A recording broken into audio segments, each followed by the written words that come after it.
بسم الله الرحمن الرحیم. سلام، امیدوارم حالتون خوب باشه. خیلی خوش آمدید رفقای من به کارگاه امروز از زنگ مشاوره، کارگاهی که اختصاص داره به قبولی در دانشگاه فرهنگیان. میدونم پر از نگرانی هستید، پر از ابهام هستید، مصوبه جدید حسابی ذهنتون رو درگیر کرده. به امید خدا که بتونیم در 1 ساعت پیش رو با بررسی دقیق جزئیات این پرونده آرامش و امید رو برای شما به ارمغان بیاریم. نگران نباشید، به امید خدا که اتفاقای خوب قراره بیفته. خیلی خوش آمدید.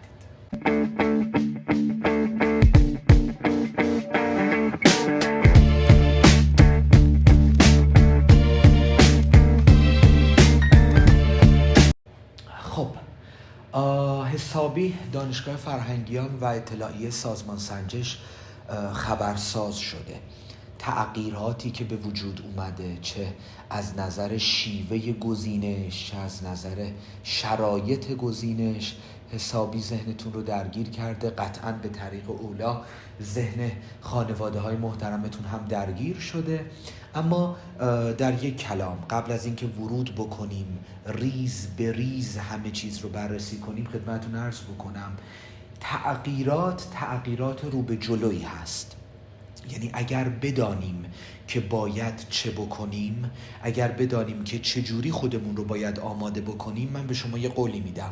امسال ساده ترین مدل قبولی در دانشگاه فرهنگیان رو شما تجربه خواهید کرد. این رو به ضرس قاطع بهتون میگم. حالا قطعاً یک مقدار تغییر در شرایط سنی کار رو برای یه سری از عزیزان سخت کرده، بله متوجهم. اما غیر از اون موضوع که البته راجع بهش بحث هم دارم و به نظر من شرایط سنی که گفته شده شرایط نهایی نیست، حالا میگم چرا. غیر از اون موضوع بقیه تغییراتی که به وجود اومده، اضافه شدن 3 کتاب، کنکور در واقع منتقل شدنش به اردیبهشت ماه، شرایط انتخاب رشته قبل از برگزاری کنکور، ارزشیابی که از اواسط دی انجام میشه تا روز اومدن جوابهای نهایی، همه اینها رو وقتی در کنار هم میذارم در یک کلام اینطوری بهتون بگم: کسایی که بدونن باید چه بکنن امسال به راحتی در کنکور فرهنگیان قبول خواهند شد. پس لطفاً ناامیدی ها رو کنار بذارید، این ابهام و تردید رو وسیله‌ای بکنید برای پیشرفتتون. امروز میخوام در کارگاه هر آنچه که شما لازم دارید بهتون بگم. پس شما حتی یک واو غیر از چیزایی که امروز بهتون میگم دیگه اصلا نیاز نیست که بدونید. هیچ دغدغه‌ای لازم نیست که داشته باشید. امروز با هم دیگه قالو میکنیم. فقط مثل همیشه یه دفتر، یک قلم پیش روتون باشه، مواردی که میگم رو یادداشت بکنید. ثانیه به ثانیه این کارگاه قرار ابزاری بشه برای موفقیت شما به امید خدا در کنکور پیش رو. پس لطفاً ناامیدی ها به کنار، بهتون قول میدم سرانجام این کارگاه برای شما حال خوب و آرامش باشه. روی حرف من حساب بکنید.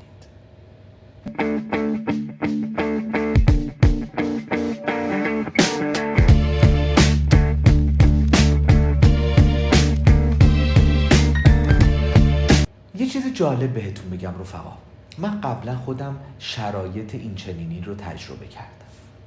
سال 95 در کنکور دکترا به یک بار همه چیز تغییر کرد، دقیقاً مثل امسال برای کنکور فرهنگیان. اون سال برای کنکور دکتری اومدن گفتن آقا اگر منبع تا قبلش 4 تا کتاب بود، حالا باید بشه 40 تا کتاب.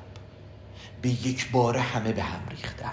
گفتن آقا چطور ممکنه؟ ما چطور در زمان باقی مانده تا کنکور بتونیم یهو این همه کتاب رو بخونیم؟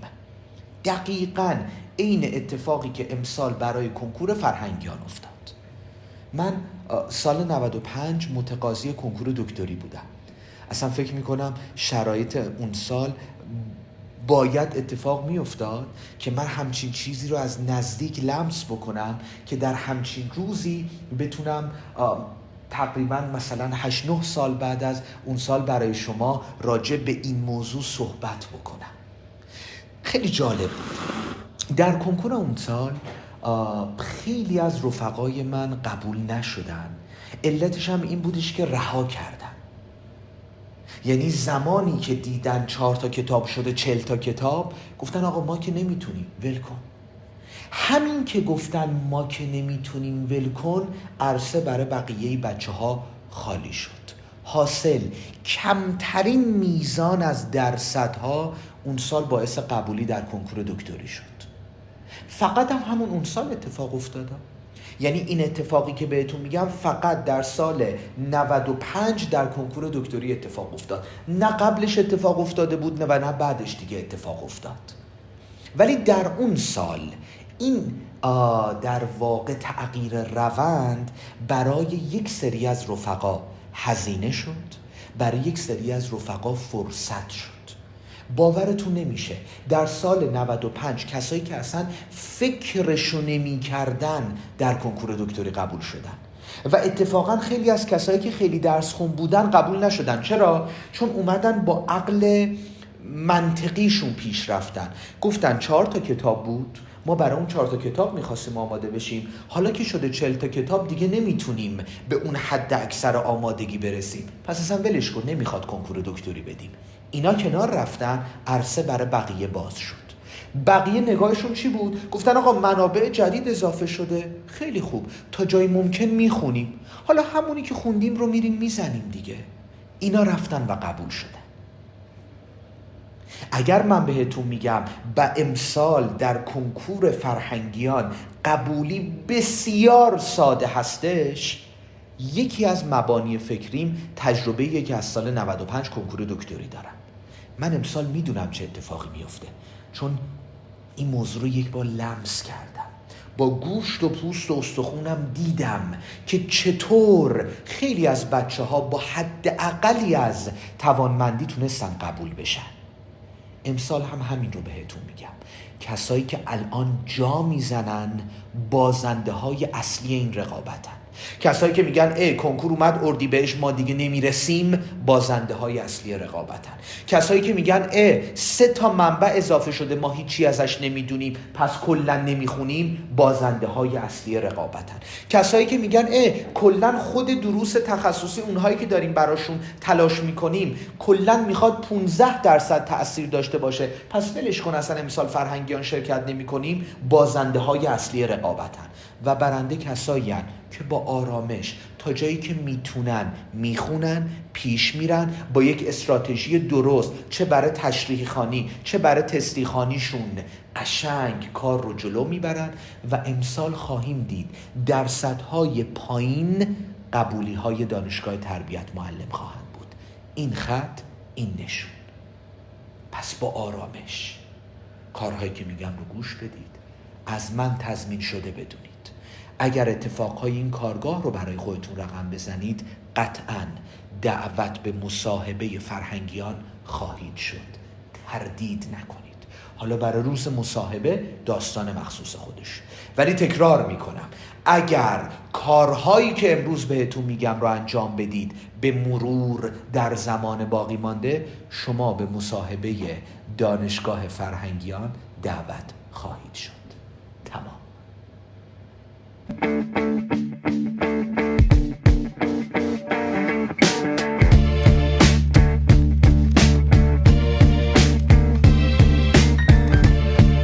خب 1000 مرتبه خدا رو شکر، اولین بارقه های امید وقتی به وجود میان لحظات نابی رو میسازن. اگر موافقید بریم سراغ تحلیلمون و اتفاقهای خوشگلی که با هم دیگه رقم بزنیم. بچه ها بحث از کجا شروع بکنیم؟ اصلا بگیم قراره چه اتفاقی بیفته. موافقید؟ یک داوطلب دانشگاه فرهنگیان باید چه بکنه؟ شروع بکنیم بحثمون رو از نیمه اول آذر ماه که زمان ثبت نام در کنکور اردیبهشت ماه هستش. در اولین قدم شما باید برای کنکور اردیبهشت ماه ثبت نام بکنید و علاوه بر اون برای شرکت در آزمون مخصوص فرهنگیان هم ثبت نام بکنید. پس کنکور اردیبهشت به اضافه آزمون مخصوص فرهنگیان، این اولین قدم باید ثبت نام بکنید. حالا سوالی که به وجود میاد اینی که کنکور فرهنگیان قراره کلاً مجزا برگزار بشه؟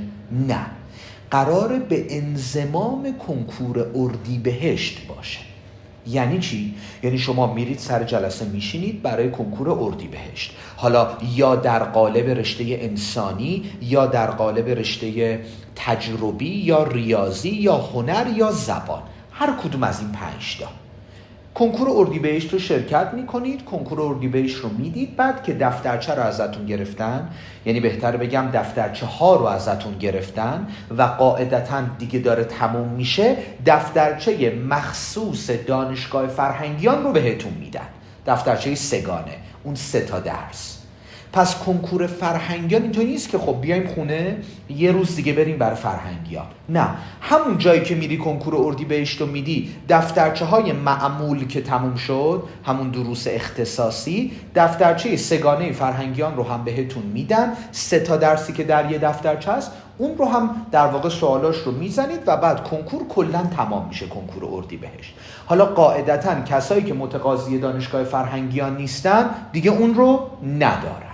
این است کنکور که شرکت میکنید. یه تغییری که به وجود اومده اینه، نیمه دوم دی ماه، من فکر میکنم هفته آخر دی خواهد بود، نیمه دوم دی ماه شما باید انتخاب رشته بکنید برای دانشگاه فرهنگیان. خب یکی از مهمترین قسمت ها اینه، همیشه انتخاب رشته بعد از کنکور بود. بچه ها از دغدغه کنکور که خالی می شدن، تقریباً 1 ماه 1.5 ماه که میگذشت بر مبنای رتبهشون انتخاب رشته می کردن. حالا الان رتبه‌ای وجود نداره. شما قبل از شرکت در کنکور، اصلا قبل از این که بدونی میخوای در روز کنکور چه بکنی، باید انتخاب رشته تو انجام بدی. پس این خیلی مهمه که هوشمندانه انتخاب رشته بکنید. پس اولین چیزی که من الان برای خودم هم اینجا ستاره میزنم اینه که انتخاب رشته پایان دی ماه به شدت اهمیت داره. اولا با توجه به این که بومی گزینی اتفاق میفته، یعنی شما در استان خودتون بومی استانی، در بومی استانی خودتون میتونید که انتخاب رشته بکنید برای دانشگاه فرهنگیان. حالا تعریف بومی چی هستش؟ این یه سوال مهمه. بعضی وقتا بعضی از رشته ها محل تحصیل یه شهر دیگه است، محل خدمت در بومی استان خودتونه، این عیبی نداره، این یه بحث دیگه است. اصلا کدوم رشته ها، جنگ بین رشته ها، قبولی در کدوم رشته ها برای فرهنگیان ساده تره.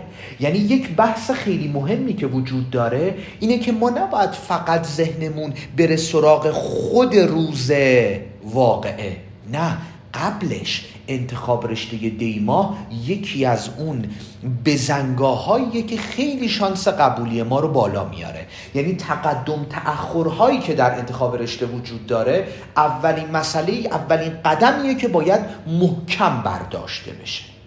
خب نیمه دوم دی ماه هم انجام دادیم، بحثمون رو آوردیم جلو، انتخاب رشتهمون رو انجام دادیم، خدا رو شکر. حالا از همون تاریخ تقریبا، حالا یه هفته قبلترش یه هفته بعدترش، آموزش و پرورش شروع میکنه به در واقع تحقیقات درباره اون متقاضی. اسمش رو هم گذاشته ارزیابی شایستگی معلمی. ارزیابی شایستگی معلمی تقریباً یک بازه زمانی 110 روزه آموزش و پرورش دوست داره که تحقیق کنه راجع به یک داوطلب. همون چیزیه که اصطلاحاً بهش میگن گزینش دیگه. گزینش رو شروع میکنه آموزش و پرورش راجع به اون داوطلبی که متقاضی شرکت در آزمون فرهنگیان هست. خب برای اون مرحله قاعدتاً کاری نمیشه کرد. فقط بدونید یکی از جاهایی که میان و تحقیق میکنن قاعدتاً مدرسه است. پس ما باید در مدرسه وجهه خوبی رو از خودمون به نمایش گذاشته باشیم. این رو یادتون باشه. خب این اتفاق هم افتاد. مرحله بعدی میشه خود اردیبهشت ماه، خود روز کنکور، روزی که 6 و 7 اردیبهشت، پنجشنبه و جمعه شما شرکت میکنید در آزمون. دفترچه ها رو پیش روتون میذارن و باید برای اون قسمت ماجرا بجنگید. اون قسمت ماجرا چقدر تاثیر داره؟ 1/4. 25% از تراز کل شما در کنکور 6 و 7 اردیبهشت، حالا بسته به رشته‌تون یا 6 یا 7، در اون روز شکل میگیره.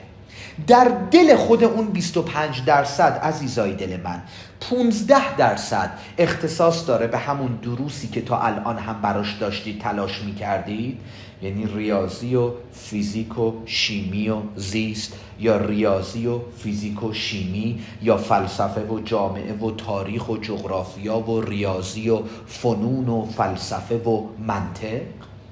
15% به اون اختصاص داره، اون دفترچه ها، و 10% هم اختصاص داره به اون 3 درس. تأثیرها رو دارید متوجه میشید؟ حالا من در اپیزود بعدی یه بار به تفکیک تأثیر هر کدوم از این موارد رو میگم، نگران نباشید. ولی الان فقط میخوام پس ذهن مبارکتون باشه که 15% اون درس هاییه که تا الان هم براش تلاش کردیم در دنیای تست، 10% اختصاص داره به 3 کتاب جدیدی که اضافه شده. 3 کتاب جدیدی که اضافه شده: 1 ضریب 3 از 7، هوش و استعداد معلمی. ضریب 2 از 7 تعلیم و تربیت اسلامی. و ضریب دوباره 2 از 7 فرهنگ و تمدن ایرانی و اسلامی. یعنی در مجموع 7 ضریب داریم. 3 از 7ش برای در واقع آزمون هوشه که این آزمون هوش در واقع چیزیه که در کنکورهای استخدامی مرسوم هستش. نگران منابعش نباشید، بهتون میگم باید چه بکنید. تعلیم و تربیت اسلامی که معمولاً بیس بر نظریات استاد مطهری هستش. در خود دانشگاه فرهنگیان به امید خدا وقتی شما قبول شدید اصلا درسی با این محتوا دارید، اون هم بهتون میگم منابعش چیه، نگران نباشید. و فرهنگ و تمدن ایرانی اسلامی ضریب 2 از 7 که یه خورده نسبت به اون دوتای دیگه ناشناخته تر هستش، باید صبر کنیم تا منابع اعلام بشه. خلاصه پس شما در کنکور اردیبهشت در واقع محک تستی 25% از شانس موفقیت خودتون رو میسازید. اینم خیلی عالی. کنکور اردیبهشت رو هم که دادید، بعد 1 ماه بعد، تقریبا کمتر از 1 ماه بعد، میرید سراغ خرداد ماه. خرداد ماهی که قراره شما امتحان نهایی داشته باشید، بچهای پشت رؤیایی آزمونهای ترمیم داشته باشند. بله این میشه 50%. همین الان فقط تو ذهنت مقایسه کن چی شد. یعنی این دروسی که پیش روی شماست 50% از موفقیت شما در دانشگاه فرهنگیان رو میسازه. 28% دروس عمومی، 22% دروس اختصاصی. پس دروس اختصاصی یه 22% اینجا داشتن، یه 15% اونجا داشتن، یعنی 37% از شانس موفقیت برای اون دروس اختصاصیه. بله. 28% برای دروس عمومیه. بله. و 10% هم برای 3گانه مخصوص دانشگاه فرهنگیانه. فقط دارم میگم پس ذهنت باشه تا در همین کارگاه دقیقاً وقتی میخوام سیاست گذاری بگم تأثیر این درس ها رو یک بار دیگه با همدیگه رصد میکنیم. خب خرداد هم انجام شد، تمام. شما 50% سوابق تحصیلیتون رو هم شکل دارید، تراز امتحانهای تشریحیتون هم شکل دادید. خیلی خوب، تا الان رسید به مرز 75%. تمام. بعد یک ماه بعد، کمتر از یک ماه بعد، 15 روز بعد کنکور تیر ماهه. بچه ها کنکور تیر ماه هیچ ربطی به فرهنگیان نداره، هیچ ربطی نداره. یعنی اصلا شما کنکور تیر رو برای دانشگاه فرهنگیان اصلا انگار نیست، هیچ ربطی نداره. حالا بهتون میگم که آقا خود کنکور تیر رو باید شرکت کنید برای میانبرهایی که برای قبولی در فرهنگیان در مقطع ارشد وجود داره، اون یه بحث دیگه است. ولی برای کنکور فرهنگیان تیر هیچ تأثیری نداره. پس ازش رد میشیم، میریم جلو تا زمانی که دعوت به مصاحبه ها انجام میشه. دعوت به مصاحبه ها که انجام میشه بر چه مبناییه؟ بر مبنای در واقع نفراتی که فقط بیان ما محکشون بزنیم، حالا از بین اونها قبولی های قطعی رو انتخاب بکنیم. خاطرتون هست گفتم از نیمه دوم دیماه فرایند ارزیابی شایستگی معلمی شروع میشه. اون روز مصاحبه شما میشه پایان اون فرایند. یعنی فراینده شروع شده، تقریباً بیش از 100 روزی گذشته، حالا یک روزی شما رو دعوت میکنن برای مصاحبه دانشگاه فرهنگیان. خود مصاحبه قراره توش چه اتفاقی بیفته؟ کارگاه مخصوص داره، پس نگرانش نباشید. ولی اتفاقهایی که اون روز میفته، گفتگوهای عقیدتی، گفتگوهای سیاسی، گفتگوها و بازیهایی که شکل میگیره برای اینکه توانمندی معلمی شما سنجیده بشه، همه اینها در کنار هم دیگه میشه 25% احتمال قبولی شما در دانشگاه فرهنگیان. حالا سوال پیش میاد، بر چه مبنایی ما دعوت میشیم به دانشگاه به مصاحبه برای دانشگاه فرهنگیان؟ بر مبنای تشریحی ها یا بر مبنای تستی ها؟ جواب: بر مبنای تستی ها. یعنی اون 25% بود، 15% همون ریاضی و فیزیک و فلسفه، 10% اون 3 تا درس مخصوص فرهنگیان. اون 25% با تأثیر 6-4، 6 برای همون فلسفه و فیزیک و شیمی و ریاضی، 4 برای تأثیر همون سگانه هوش و تربیت و تمدن. بر مبنای عمل کرده شما در روز در واقع کنکور اردیبهشت، 6 و 7 اردیبهشت، شما رو دعوت میکنن به مصاحبه اون برای دانشگاه فرهنگیان. پس درسته تأثیرش 25% بود، ولی برای دعوت به مصاحبه کل داستانه. پس نباید پیش خودت بیای بگی 50% که امتحان تشریحیامه، پس من فقط برای تشریحیام مسلط بشم، تست 25% فعلا ولش کنم. نه، اون تسته همون برات شما برای دعوت به مصاحبه است.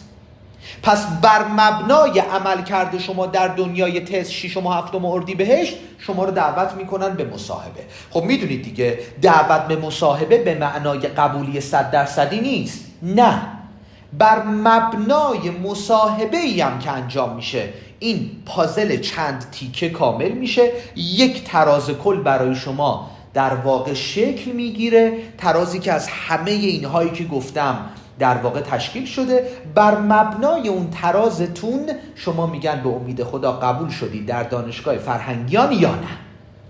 کی به شما اینو میگن؟ کی به شما میگن قبول شدید یا نه؟ قبل از این که میخوان جواب کنکور اصلی رو بدن. بالاخره یه کنکور غیر فرهنگیان هم هست دیگه، که توش پزشکی قبول میشن، که توش مهندسی قبول میشن، که توش حقوق و روانشناسی و باستانشناسی و تاریخ و جغرافیا قبول میشن، که توش پیراپزشکی ها قبول میشن. یه همچین چیزی هم هست دیگه، یه کارنامه‌ای هم برای اون باید بیاد دیگه. قبل از این که بخواد کارنامه‌ای بیاد، یعنی قبل از این که بخواد رتبه برای اون بیاد که بچه‌ها برای اون انتخاب رشته بکنن، یعنی قبل از مثلا میانه مرداد ماه به شما میگن آقا برای تربیت معلم قبول شدی یا قبول نشدی، برای فرهنگیان قبول شدی یا قبول نشدی. اصلا برای همین کنکور فرهنگیان رو بردن تو اردیبهشت دیگه، که زودتر برگزار بشه. برای همین انتخاب رشتهشو بردن تو دی سال قبلش دیگه، که زودتر تو انتخاب رشته‌ت هم کرده باشی، کنکورت هم داده باشی، امتحان نهاییت هم دادی تو خرداد ماه. همه چی آماده است، تراز کلت رو شکل بگیرن، سعی بکنن تا قبل از میانه مرداد ماه به شما بگن قبول شدی یا قبول نشدی. چند تا حالت پیش میاد؟ 3 تا حالت پیش میاد. آقا چرا 3 تا حالت پیش میاد؟ خب الان بهت میگم. حالت اول، شما قبول شدی و میخوای بری، خدا رو شکر، ثبت نام، الحمدلله. حالت دوم، قبول نشدی. خب قبول نشدی، اینجا یه کار مهمه دیگه باید بکنی. باید بگی آقا من قبول نشدم، اسم منو بفرستید برای سازمان سنجش، میخوام اون یکی انتخاب رشته‌مو بکنم. میبینی این خیلی مهمه. آقا من قبول نشدم، میخوام ولی اون یکی انتخاب رشته‌مو تو مرداد بکنم، اسم منو بفرستید برای سازمان سنجش. آموزش پرورش اسم تو میفرسته برای سازمان سنجش که تو مجوز انتخاب رشته برای اون یکی کنکور رو هم داشته باشی. حالت سوم، قبول شدم نمیخوام برم، اونی که قبول شدم و دوست ندارم برم. دوباره میتونی انصراف بدی. انصراف میدی، میگی اسم منو بفرستید برای سازمان سنجش، من میخوام اون یکی انتخاب رشته من بکنم، برای پزشکی و حقوق و روانشناسی و پیرابزشکی و مهندسی میخوام انتخاب رشته بکنم. پس زمانی که جوابها اومد، جوابهای فرهنگیان اومد، زمانی که این اتفاق افتاد، 3 حالت وجود داره. قبول شدی میخوای بری، ثبت نام، الحمدلله. قبول نشدی، خدایی نکرده، میگی آقا من قبول نشدم، اسممو بدید به سازمان سنجش، من اون یکی انتخاب رشته میخوام بکنم. قبول شدی نمیخوای بری، میگی آقا انصراف. میتونی انصراف بدی، مشکلی هم نداره. آقا انصرافی که اتفاق میفته معنیش چیه؟ معنیش اینه که لطفاً اسم بدی به سازمان سنجش، نخواستیم، اون یکی انتخاب رشته هم میخوام بکنم.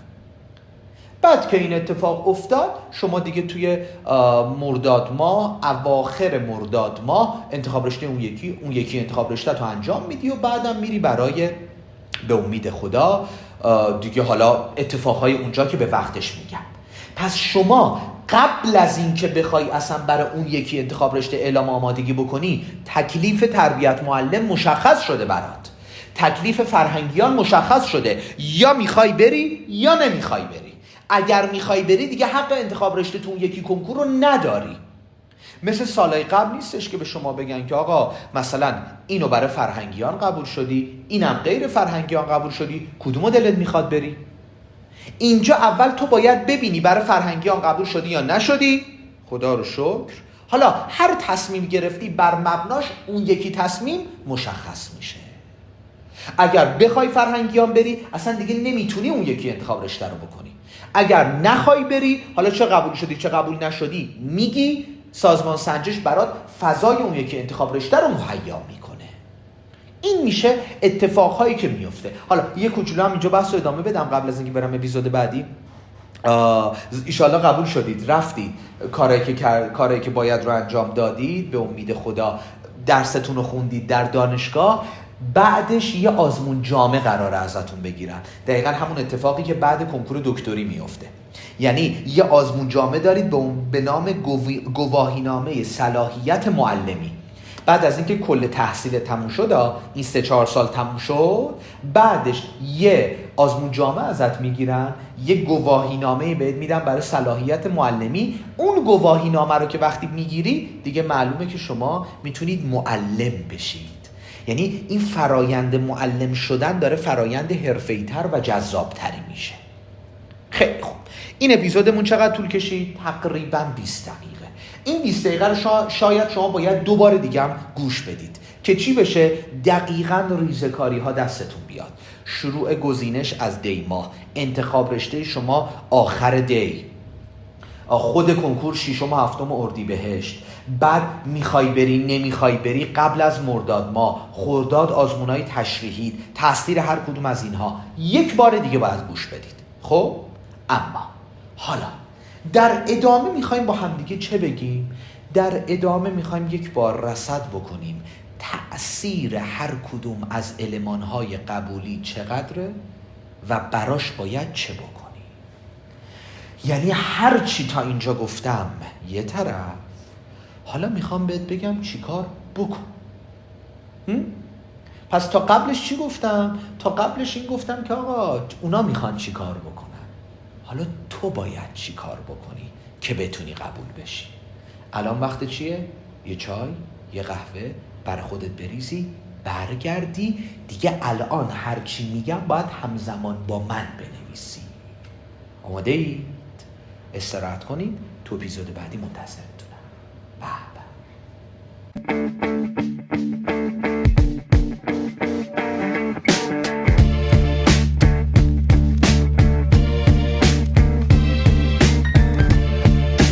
خب حال و احوال چطوره؟ اون بارقه های امید که به وجود اومد یه خورده جوونه ها محکمتر شد؟ ریشه کرده امید در وجود شما؟ به امید خدا. اولا قبلش یه چیزی بگم، حداقل شرایط سنی در آزمون حد اکثر شرایط سنی در آزمون فرهنگیان 22 سال اعلام شده.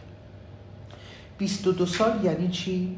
یعنی متولدین 1 مهر 1381 به بعد. یعنی شمایی که الان دارید این ویدیو رو میبینید، این کارگاه رو میبینید، اگر 1 مهر 81 به بعدش هستید، 2 مهر، 3 مهر، 4 مهر، همینطوری برو جلو. طبق چیزی که الان اعلام شده شما میتونید متقاضی آزمون فرهنگیان باشید. راجع به شرط سنی خدمتتون عرض بکنم که حتما میدونید دیوان عدالت اداری به این مصوبه شورای عالی در واقع شورای عالی آموزش و پرورش ایراد گرفته. 2 سال گذشته، تازه قبلا که 24 سال بود و گفته که آقا این خلاف قانونه، این باید ابطال بشه. 24 باید بشه 40 سال. و خیلی عجیبه که الان با وجود این ایرادی که دیوان عدالت اداری گرفته، با وجود این ایراد اومدن 2 سال تازه کمتر کردن 22 سال. خیلی عجیبه. یعنی از نظر حقوقی اصلا نباید همچین چیزی وجود داشته باشه، ولی خب الان میبینیم که وجود داره. برای همین من فکر نمی کنم این پایان داستان باشه. من فکر می کنم شرایط سنی حداقل به 24 برمیگرده. خب اینو تا اینجا داشته باشی. ولی حتی اگر این اتفاق نیفتاد، راهکارهایی وجود داره، میانبرهایی وجود داره که شما لیسانستون رو یک رشته دیگه‌ای بگیرید مثل علوم تربیتی، بعد در آزمون استخدامی شرکت بکنید. پس اینو تا اینجا داشته باش. راهکارهایی وجود داره. ولی الان که میبینید شرط 22 سال اعلام شده، این به نظر من خود این هم ممکنه که نظر برگرده و پس باید راجع به این منتظر بمونیم. این یه موضوع. یه موضوع دیگه هم که وجود داره، معدل سال 10، 11 و 12. معدل این 3 تا که میشه معدل دیپلم شما حداقل باید 14 باشه تا بتونید در آزمون فرهنگیان شرکت بکنید. یعنی اگر معدل دیپلم شما این 3 تا رو هم دیگه مستمر و پایان ترم و همه اینها زیر 14 هست، اصلا شما نمیتونید شرکت بکنید. اینم یادتون باشه. ولی اونی که 50% رو میسازه، حالا به فرض که کل معدل بالای 14 باشه، اونی که 50% رو میسازه اون فقط کتبی ترم 2 در برگه هستش. اینو یادتون باشه. خب حالا بیاییم با همدیگه رصد بکنیم. خیلی این اپیزود برام اهمیت داره. تأثیر هر کدوم از المان‌ها چیاست و ما براش باید چه بکنیم. موافقید؟ خب همزمان با من یادداشت بکنید این یه تیکه رو. اولا شروع بکنیم از تأثیر عمومی ها. عمومی ها فارسی، عربی، دین و زندگی و زبان. این عمومی ها چه تأثیری دارن؟ تأثیری که دارن در موفقیت شما برای آزمون فرهنگیان 28 درصد هستش در آزمون تشریحی خرداد ماه. یعنی به امید خدا شما 4 تا 20 بگیرید که میگیرید، چرا نگیرید؟ 4 تا 20 بگیرید، دانشگاه فرهنگیان 28 درصد رو به شما میده از اون 100 درصد. خب 28 درصد خیلی زیاده، خیلی زیاده. یعنی میگم امسال اتفاقا قبولی خیلی راحت تره. یه دلیلش همینه، اون 28 درصد دروس عمومی خیلی مهمه. پس شما 4 تا 20 برای دروس عمومی نیاز دارید که 28 درصد از کنکور فرهنگیان رو برای خودتون بکنید. خیلی خوب، اینو تا اینجا داشته باشید. فقط دارم الان طرح مسئله میکنم. این از دروس عمومیمون. پرونده یکمون. 2، سگانه‌ای که توسط دانشگاه فرهنگیان مطرح شده: بحث تمدن ایرانی اسلامی، بحث تربیت و بحث هوش. اون هم برای شما 10 درصد تأثیر خواهد داشت و در قالب آزمون تستی هم خواهد بود. اینم پرونده دومیه که باید با هم دیگه بررسی کنیم. یعنی تا الان شد 38 درصد.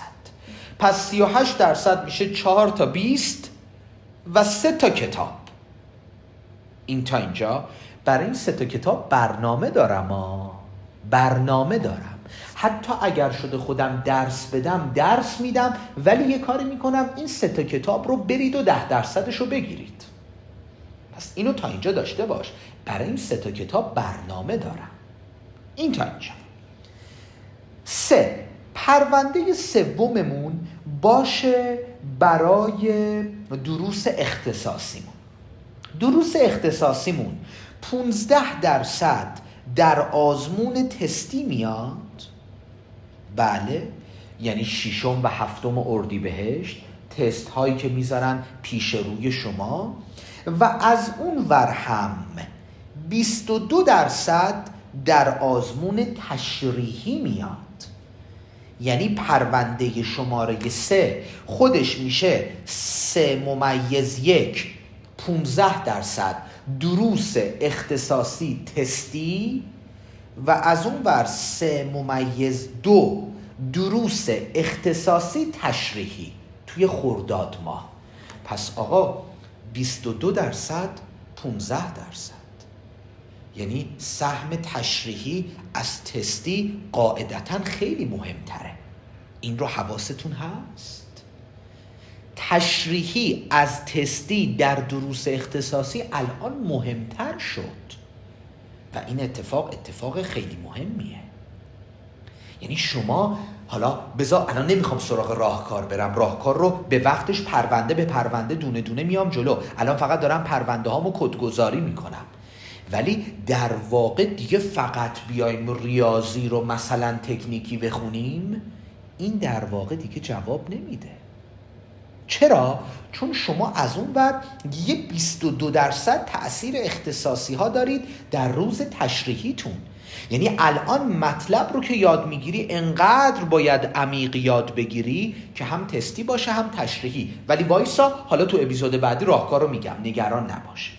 و پرونده شماره این پس رو هم پرونده شماره 3 دروس اختصاصی شد 37 درصد، و پرونده شماره 4مون هم برمیگرده به روز مصاحبه، یه 25 درصد اونجا که برای اون هم برنامه مفصل داریم. یه کارگاهی داریم فقط برای اون، یه سری نمونه سوالهایی داریم فقط برای اون. پس نگرانش نباشید. پس یک بار دیگه اگر جا موندید برای خودتون لطفاً یادداشت بکنید. پرونده شماره 1 دروس عمومی 28 درصد. پرونده شماره 2 سگانه مخصوص فرهنگیان 10 درصد. پرونده شماره 3 +1 دروس اختصاصی تستی 15 درصد. همین پرونده شماره 3 این دفعه 3+2 دروس اختصاصی تشریحی 22%. و پرونده شماره 4 روز مصاحبه 25%. خب پرونده شماره 4 فعلا بسته بمونه چون برای الان نیست. به امید خدا من فکر میکنم برای اواخر تیره. پس الان با اون کاری اصلا نداریم، اون بره کنار. الان میخوایم در اپیزود بعدی راجع به 3 پرونده اول صحبت بکنیم: عمومی ها، سگانه و اختصاصی تشریحی، اختصاصی تستی.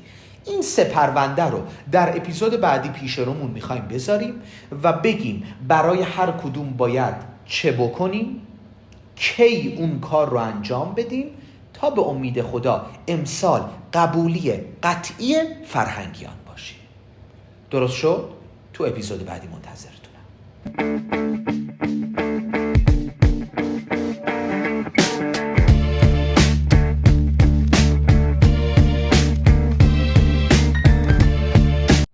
خب و اما رسیدیم به قسمت هیجان انگیز کارگاه امروزمون، تعریف استراتژی. اگر خاطرتون باشه 3 پرونده پیش رومون بود. پرونده اول دروس عمومی با تأثیر 28%. ببینید رفقای من یه چند تا عدد و رقم به شما میگم، نمیخواد اینا رو یادداشت بکنید چون اینها چیزاییه که در ذهن مشاور باید باشه و مشاور بر مبنای اون برای شما برنامه نویسی کنه. اما میگم فقط تا پس ذهن مبارکتون باشه. از این 28% حدود 10% به درس فارسی اختصاص داره، حدود 5% به درس عربی اختصاص داره، 7% به درس دینی اختصاص داره و 6% به درس زبان اختصاص داره. یعنی اینها در کنار همدیگه وقتی قرار میگیرن 28% دروس عمومی رو میسازن. فارسی 10، عربی 5، دینی 7 و زبان 6. پس یعنی اگر یه 100% در نظر بگیریم، برای مثال درس دین و زندگی 6% از اون 10% رو از اون 100% رو پوشش میده.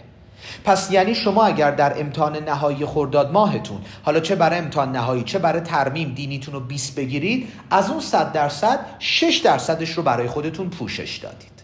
خب عدد قابل توجهیه. چرا؟ چون مثلا در ادامه در پرونده شماره 2 بهتون میگم مثلا درس تمدن ایرانی اسلامی که از سگانه مخصوص فرهنگیانه، اون درس الان 3% از 100% رو شامل میشه. یعنی شما اگر دینیتون رو 20 بگیرید انگار اون درس رو 2 بار 100 زدی. متوجه میشی؟ این بازی عدد و رقم ها رو متوجه میشی؟ برای همینه میگم اگر کارهایی که بهتون میگم رو انجام بدید قطعا میتونید فرهنگیان قبول بشید. چون کسی به این عدد و رقم ها دقت نمیکنه که همه انگار همه اینا رو روی همدیگه میریزن، میگن آقا همه اینا. نه، همه اینا با اولویت بندی.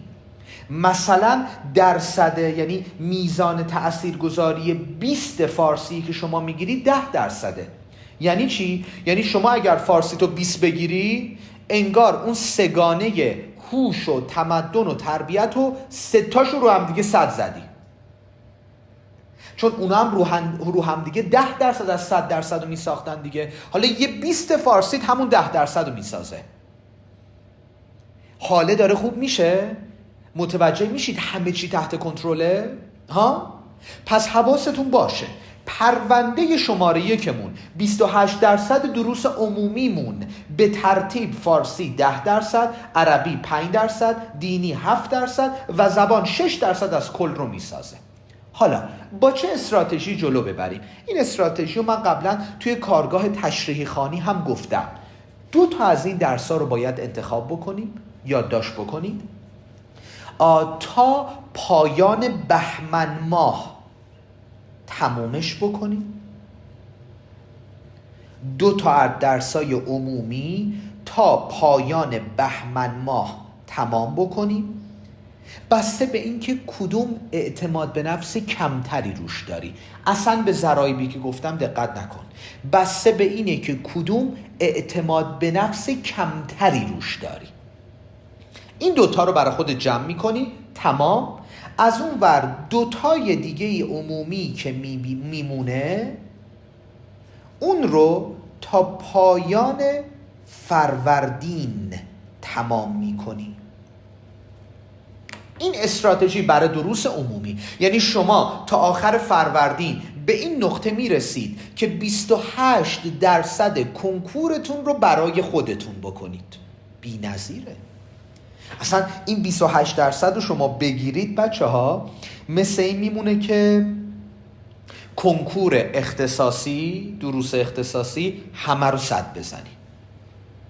خب ویرانگر هستن. ببین چقدر جذاب میشه. شما این 4 تا 20 رو بگیری، این 28% رو برای خودت بکنی، با عدد و رقما انگار رفتی هم تو کنکور فرهنگی ها، انگار رفتی همه کنکور رو 100 زدی. تازه چه عرض کنم، یه بار 100 نه، انگار 2 بار 100 زدی. انگار همه دروس رو تو کنکور رفتی 2 بار 100 زدی. خب محشره، عالیه. این تا اینجا. پس پرونده شماره 1 این استراتژی رو براش تعریف کردیم. حالا سوالی که پیش میاد، آقا یعنی وقتی 2 درس اول عمومی رو میخونیم 2 درس دیگر رو دیگه کار نداشته باشیم؟ نه دیگه کار نداشته باش.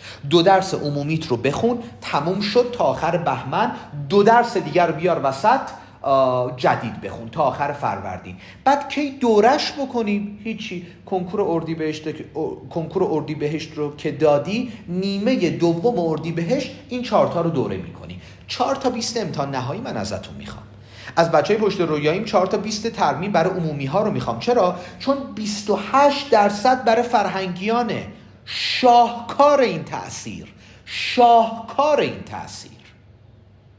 این تا اینجا. پرونده شماره 2. پرونده شماره 2 در ارتباط با 10% سگانمون بود، یعنی هوش، تعلیم و تمدن. بچه ها از مجموع 100% 4% اختصاص پیدا میکنه به هوش. یعنی شما سوالات هوش رو کامل جواب بدید، 4% کلو میگیرید. خب مثلا یعنی تقریبا مثل تأثیری که 20 عربی براتون داره، 20 عمومی عربی براتون داره. 3% اختصاص داره به تعلیم، 3% هم اختصاص داره به تمدن. از 100% کل، همون 100%ی که 25% برای محاسبه است رفت. از اون 75% دیگه‌ای که میمونه، از این 75% 4% به آزمون هوش اختصاص داره، 3% به تعلیم اختصاص، همون تربیت اسلامی، 3% هم به تمدن ایرانی اسلامی اختصاص داره. اینم از این. برای این چه کنیم؟ فعلا هیچ نکنیم. تا کی؟ تا اسفند. فعلا هیچ کاری برای این 10% نکنیم تا اسفند. اونجا براتون یه کارگاه دیگه میذارم و بهتون میگم که چی کار بکنید که این 10% رو هم برای خودتون دشت بکنید. سیاست گذاری ما برای کنکور امسال فرهنگیان اینه، از این 10% شما 5% رو بگیرید کفایت میکنه. 5% رو بگیرید کفایت میکنه. یعنی سوالات تعلیم و تمدن که سوالات حفظیه، همونو بزنید کفایت میکنه. حتی اگه اصلا وارد هوش نشید، همون 5% کفایت میکنه. یعنی شما از این 10% 5% رو بگیری، برای قبولی در فرهنگیانت کافیه. اینم از این. و پس قرار شد تا پایان بهمن با اینا کاری نداشته باشیم. و برای پرونده دروس اختصاصی، یعنی اون 37% دروس اختصاصی، خب 3+1 اختصاصی های تستی هن. یعنی چی؟ یعنی کنکور اردیبهشت ماه سر جلسه 6 یا 7 میشینیم و دروس اختصاصیمون رو میخوایم در دفترچه هایی که داره جواب بدیم. بله، اونها 15% رو برای ما میسازن. 15%. خب برای آزمون فرهنگیان خیلی درصد قابل توجهی نیست. بهتون گفتم اگه شما 4 تا 20 امتحان نهاییتون رو بگیرید تو عمومیا، انگار 2 بار همه درساتون رو 100 زدید تو کنکور دروس اختصاصیتون رو. یعنی برای آزمون فرهنگیان 15% چیزیه که باید روش حساب بکنیم، بله، ولی اولویت بندی هامون رو هم باید درست انجام بدیم. سوال: آقا این 15% چه اهمیتی داره؟ این 15% یه اهمیت بزرگ داره. این معیار برای دعوت به مصاحبه است. یعنی از اینجا به بعد کسی اگر به شما اومد گفتش که آقا ول کن 15% اصلا دنیای تست دروس تخصصی تو ول کن، بگو آقا این چه حرفیه؟ چرا داری با سرنوشت من بازی میکنی؟ درسته 15%، ولی با همین 15% منو قراره دعوت کنن به مصاحبه. اگر اینو خوب نزنم به مصاحبه دعوت نمیشم. این خیلی نکته مهمیه، خیلی نکته مهمیه. یعنی شما اون روز تستتون 6 و 7 اردیبهشت که 15% دروس تخصصی 10% همون 3 تا، این 25% رو هم دیگه دعوت مصاحبه شما رو میسازه. یعنی اگر از یه حدی تستا رو پایین تر بزنید اصلا به مصاحبه دعوت نمیشید. پس پیش خود نگو آقا من اصلا اینا رو ول کنم، همون 75% دیگر رو ببرم جلو ولش کن. نه آقا، اصلا به مصاحبه دعوت نمیشی. شما امتحان نهاییات 20 خدا رو شکر، ولی دعوت به مصاحبه بر مبنای 6 و 7 اردیبهشت اتفاق میفته. پس برای همین خیلی برامون اهمیت داره. اینم حواستون باشه. و پروسه یعنی پرونده 3/2 تشریحی اختصاصی ها، همونی که توی خرداد ماه ساخته میشه، اون 22%، اونم جزو چیزاییه که خیلی تأثیر گذاره. یعنی شما تصور کن یک خرداد درخشان رو داشته باشید. شما تصور کن یه 22% این بر بری، یه 28% هم اون بر بری، 50% قضیه. به به به به. از اون بر 5% اون 3 تا رو بگیری، 55%، همون 3 تا درسی که گفتم. از اون بر از 15% بتونی مثلا نصف سوالا رو جواب بدی، یه میانگین 50% داشته باشی. میانگین 50% داشته باشی میشه چند؟ میشه 7.5. شما بگو 7%. اصلا نه، بگو یه میانگین 30% داشته باشی. هدف گذاری کنیم برای یه میانگین 30% در روز کنکور. چقدر میشه؟ میشه 5%. خب 5% اینجا، از اون برم 50% تشریحی هام 55%، از اون برم 5% دیگه اون سگانه 60%. خب تو روز مصاحبم از اون 25% حداقل 15% رو بگیرم، 75%. خدا رو شکر، یعنی قبولی. خدا رو شکر، یعنی قبولی. اصلا نه، شما نگو امتحان نهاییات رو 20 بگیری، امتحان نهاییات رو روی منطقی حساب بکنیم، اون 75% میشه 65%، یعنی احتمال زیاد قبولی. وقتی میگم شما با دیدن این کارگاه قبولیتون در دانشگاه فرهنگیان 100%، به این دلیل دارم میگم بازی ضرایب برام اهمیت داره. این چیزیه که رقباتون بهش فکر نمی کنن. بازی ضرایب مهمه. کنکور فرهنگیان کنکور ضرایب امسال. اگر بر مبنای ضرایب ناب پیش برید، اون اتفاقی که دلتون میخواد براتون میافته. حالا سوال، استراتژیمون برای اختصاصی های تشریحی چی باشه؟ یعنی پرونده 3/2 و اختصاصی های تستی پرونده 3/1، استراتژی مطالعاتیمون برای اینا چی باشه؟ یادداشت کن. تا پایان اسفند شما تشریحی ها رو میخونید با روی کردی که تا همین الان داشتید. بیشتر روی کردتون روی کرد تستی بوده، بیشتر، که البته طبق روش اسفار اربعه اگر پیش رفته باشید هم تستی هم تشریحی رو با هم دیگه داشتید. این که تا اینجا، ولی با همون روی کرد میخونید. فروردین رو اختصاص میدید به روی کرد اختصاصی ها، این بار فقط تشریحیش. پس دقت کن، تا پایان اسفند اختصاصی ها همون رویکرد تستی که داشتید رو پیش ببرید.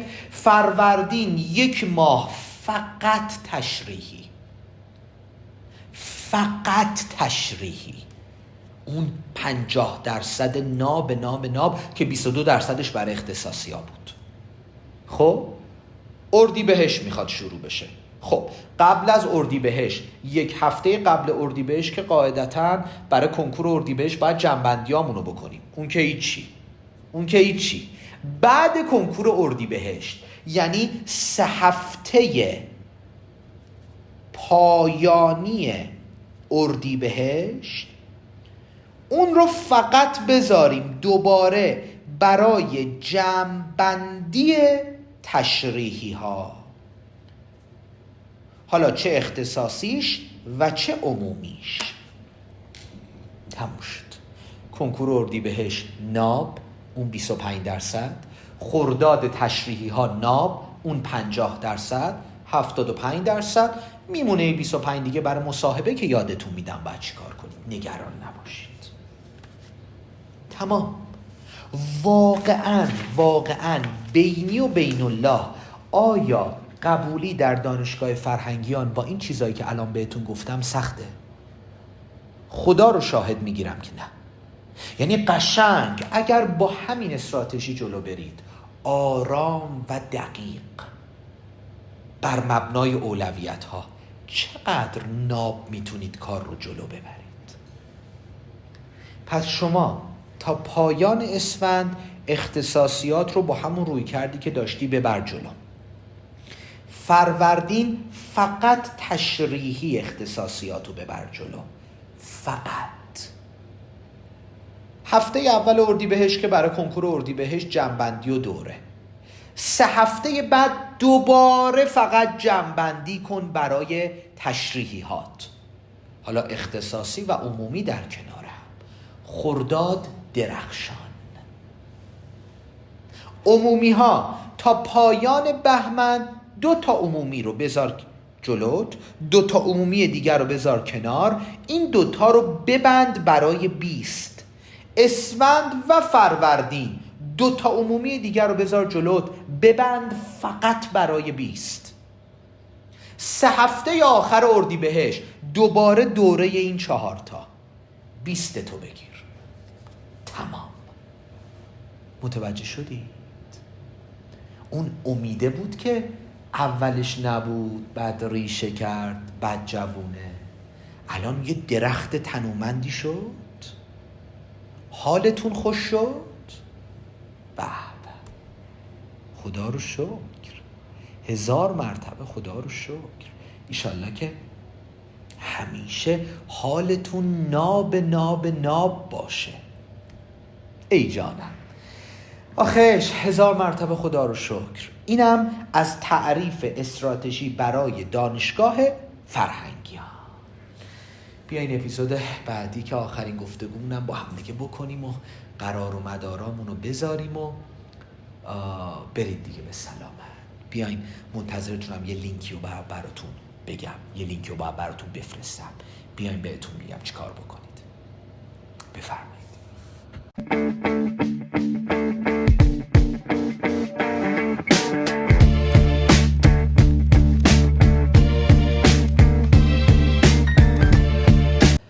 خب 1000 مرتبه خدا رو شکر. اون امیدی که وجود نداشت اوایل کارگاه جوانه زد، ریشه کرد، الان یه درخت تنومندی شد. خدا رو شکر. ایشالله که همیشه حال و احوالتون همینطوری ناب و خوب باشه. بهتون تبریک میگم. این تمایزی که الان پیدا کردید نسبت به رقباتون برای قبولی در دانشگاه فرهنگیان ناب. به همین. خدا رو شکر میکنم. در قسمت کپشن زیر همین پست لینک کارگاهی که توش گفتم چجوری تستی باید بخونید، چجوری تشریحی باید بخونید رو براتون میذارم. اون لینک در اون کارگاه در آپارات بارگذاری شده. مکمل این کارگاه فکر کنم دیگه واقعا هیچ بهونه‌ای برای قبول نشدنتون وجود نداشته باشه. 0 تا 100 این کارگاه از سر انجام وظیفه بود. امیدوارم به دلتون نشسته باشه. ما بر آن عهد که بستیم هستیم. یا فدا.